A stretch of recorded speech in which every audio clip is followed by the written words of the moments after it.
Hermanos, estamos hoy celebrando en este 14 domingo de este tiempo ordinario. Este domingo podríamos descubrir que es un domingo misionero, ya que el Evangelio resalta cómo Jesucristo llama a aquellos 72 discípulos y los envía, ese envío para poder ir a aquellos lugares que Él pensaba ir. Y los envía de dos en dos.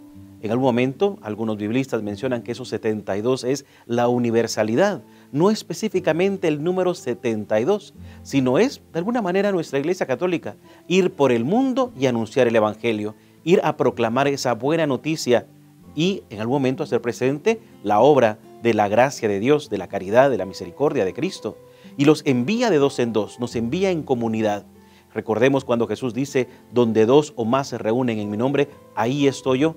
No es un mensaje personal, no es individual, no es lo que yo quiero predicar, lo que yo quiero anunciar, sino es un envío en esa comunidad de familia en primer lugar. Envía a papá, a mamá, a poder ahí, en ese lugar, poder anunciar ese evangelio del amor, ir formando a sus hijos en esos valores católicos, de valores cristianos, valores que nos van a ayudar verdaderamente a crecer como personas dentro de esta sociedad muchas veces convulsa, muchas veces difícil, que nos hace que nosotros muchas veces tengamos miedo.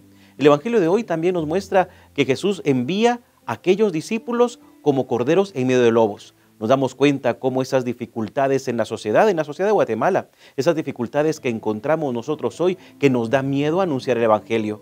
Muchas veces cuando nosotros escuchamos estos evangelios, cuando Jesús envía a los discípulos, muchas veces consideramos es el Papa, los obispos, los sacerdotes, religiosos, religiosas, los que tienen que ir a anunciar el evangelio. Y realmente son aquellos, todos aquellos cristianos, todos aquellos bautizados que deben de ir a anunciar el evangelio.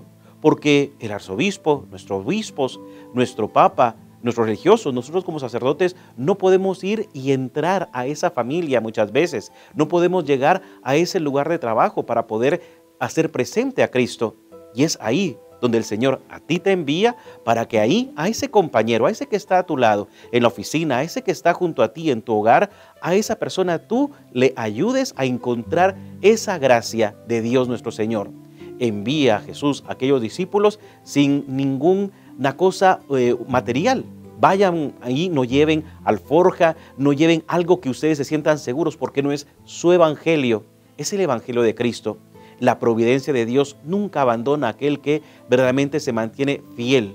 Y algo muy importante, rogar al dueño de la mies que envíe operarios a sus campos. Nosotros, ¿cuántas veces nos damos cuenta que necesitamos de hombres y mujeres santos, verdaderamente que vivan esa santidad? Que esa familia santa sea una familia misionera, que ese joven sea un joven misionero, que ese sacerdote, que ese religioso o religiosa sea verdaderamente un misionero. Y es ahí donde nosotros debemos de pedir al Señor, Señor, envía a mi hogar. Muchas veces donde hay confusión, envía a mi lugar de trabajo, de estudio, envía a alguien. Y muchas veces nosotros descubrir, Señor, envíame a mí. En el Antiguo Testamento recordamos cuántas veces Dios llama a algunos y les dice, ¿a quién enviaré? Y el Señor quiere que nosotros digamos, Señor, aquí estoy dispuesto yo a hacerte presente. Aquellos se alegran al regresar uno con Jesús en la meditación de la noche, al regresar cada domingo a poder participar de la Eucaristía. ¿Cuántas veces nosotros podemos alegrarnos con el Señor y decirle, Señor, esta semana, este día, verdaderamente hice presente tu palabra, hice presente tus acciones, tus actos, verdaderamente amé, perdoné, realmente alegré la vida de alguien? Qué alegría realmente uno, qué gozo siente uno cuando alguien le agradece. Gracias por estar aquí, gracias por su consejo, gracias por su vida. Recuerdo cuántas veces, sobre todo los jóvenes, cuando se acercan a uno como sacerdote y le piden consejo y al tiempo le encuentran y le dicen, Padre, gracias, su consejo me ayudó, su oración verdaderamente me sanó. De alguna manera no es uno realmente el que lo hace, es haber hecho presente a Cristo, pero uno se siente alegre, como aquellos discípulos que regresan con Jesús. Estos medios de comunicación, ahora que ustedes están observando esta homilía, esta reflexión, de alguna manera es el decir a cuántos va a darle esa gracia de amor de Dios, que no es uno, es Él, a través de uno, a través de este medio de comunicación que el Señor quiere verdaderamente transformar, convertir, hacerse presente en tu vida. Y nosotros decir, Señor, no soy yo, en algún momento descubrir, nosotros solamente somos trabajadores y tener esa claridad siempre, solamente somos trabajadores. El dueño de la mies es Dios nuestro Señor, que necesita operarios que vayan a sus campos, que vayan a la ciudad, que vayan a diferentes lugares, a diferentes ambientes para poder vivir esa misericordia, esa alegría. Qué gusto nosotros poder sanar a los enfermos. Hay muchos enfermos que sufren y nosotros poder llegar y poder dar ese ánimo, esa fuerza, esa alegría, ese gozo a aquel que sufre cada día, ese consejo a aquel que está confundido. Pedirle al Espíritu Santo, ven a mi corazón para que al acercarme a esa persona verdaderamente haga presente el mensaje que Dios ha inspirado en mi corazón.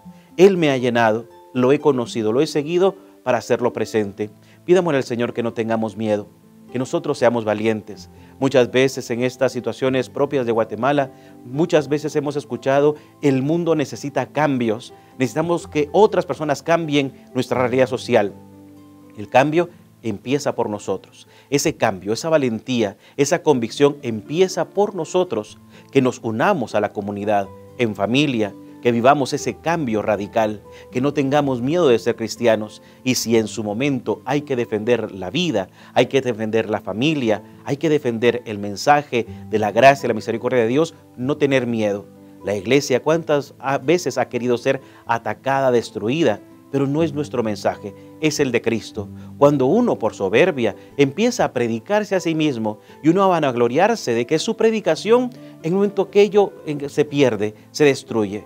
Pero cuando uno está convencido, este es el mensaje de Cristo. Y el Papa, los obispos, los sacerdotes, cuántas personas han muerto por predicar ese evangelio y ese mensaje, realmente se sienten satisfechos de decir, Señor, no ha sido mi mensaje, solamente he sido un transmisor de tu mensaje, de tu palabra, de tus obras. Que el Señor y que María nuestra Madre nos den esa fuerza de estar convencidos de predicar el evangelio de Cristo. Hasta pronto.